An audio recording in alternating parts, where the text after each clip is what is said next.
Hi, I'm April. I am a music teacher and singer-songwriter, and today I'm going to be teaching you how to write a love song. If you enjoy this video, make sure to give it a like and subscribe so you don't miss anything in the future. So it is February 6th, which means that we are about a week out from Valentine's. And as we all know, Valentine's is serious times. So we gotta get the ball rolling on those gifts, which means songwriting!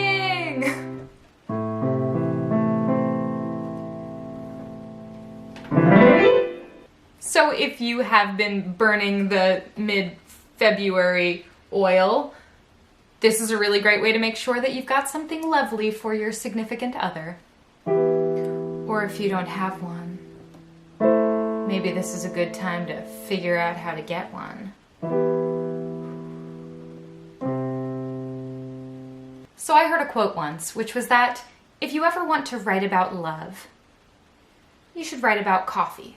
The reason that this is such a compelling quote, in my humble opinion, is the fact that it conjures up a lot of senses. It really does make you think about smell and taste and sound, and those are exactly the things that we want to conjure up when we're writing a song about someone we love. So this brings me to the first thing that I wanted to touch on today, which is metaphor.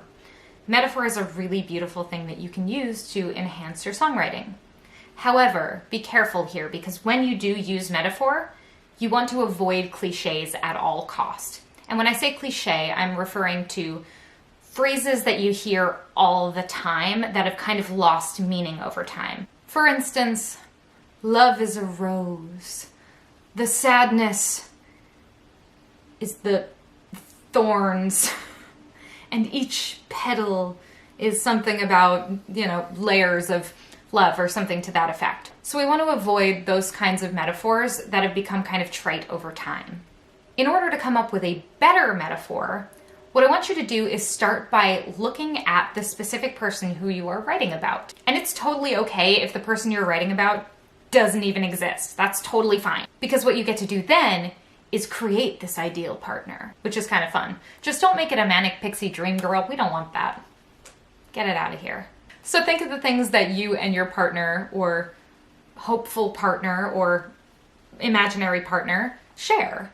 Think about the things that make your relationship special. So for instance, think about the fact that you drink your coffee together in the morning. Think about the long drives that you've gone on together. You can think about the fact that you maybe work in the same field and so you have that in common.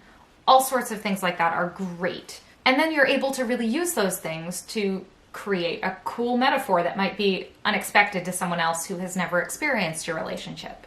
All of that brings us to our next lyric idea, which is that it feels much more special to hear a song about specifics than it does to hear a song about broad terms. So for instance, if I were to hear a song about my eyes or my hair or any of those other kind of superficial things, I might get a little bit bored, but it's only because those are things that we kind of hear over and over and over in the world.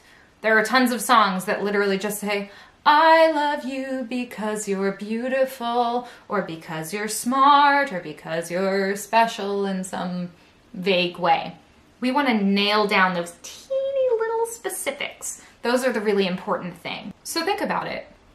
What kind of hair does this person have if you're going to talk about their hair? What things do they like? What things don't they like? Start to really pick apart individual things about them. Their favorite chair in your apartment. Think about their favorite food. And even better, focus in on a specific memory.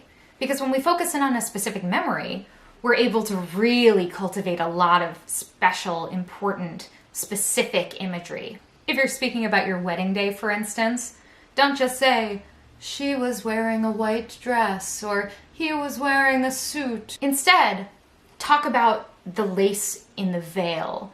Talk about the tie. Talk about when you shopped for the tie. Talk about their cuticles. Talk about their elbows or their eyelashes. Talk about little tiny things that you wouldn't necessarily expect to hear someone sing about. When you write a love song, you don't want it to feel like it could be just about anybody. You want it to feel like it really belongs to that specific person. The next thing that you want to think about with your song is what you want it to sound like harmonically. So you can start off with really simple things like, what does your partner like to listen to? Are they more fond of upbeat songs? Are they more fond of songs that are a little bit slower and more somber? Do they like a verse chorus or a verse refrain? You can kind of pick apart the actual songs that they like to listen to and kind of model it off of that kind of structure. But you don't have to do that. That's also totally optional, as is just about everything I talk about on this channel. Another good tip for the harmony specifically is to think about what type of relationship you have with the character. Or if you're writing from the perspective of another character, you can think of what kind of relationship they might have together. If you're in a really emotionally stable, secure, chilled out, comfortable relationship, you're probably going to choose a chord progression that's a little bit more stable, or something that feels comfortable for you, something that feels easy to play or feels pretty common, doesn't really have many surprises, and that's totally cool. If you want to surprise your partner a little bit, or surprise the person you're writing for a little bit, you can kind of mess around with different harmony. You can play around with chord progressions that you haven't necessarily played before. Throw yourself out there, do something new and different. And that way the prosody of the song matches your intention. Keep in mind that a happy, comfortable relationship is going to have a very, very different sound to it than that unrequited love that someone is just sort of trying to figure out. If it helps you, you can start making a list of all the things you love about this character or this partner. You can also start by bubble mapping different memories. Or if you're Shakespeare, you can start by talking about how she's kind of weird looking, but how that's a good thing, because it means that you actually care about her. Most importantly, don't let anybody give you the words to describe your relationship. Start thinking about the things that feel really genuine to you. Start by writing from your heart and just go from there. If you enjoyed this video, please give it a like, chat with me in the comments, and don't forget to subscribe for more content like this. I hope there are so many love songs to write in your future.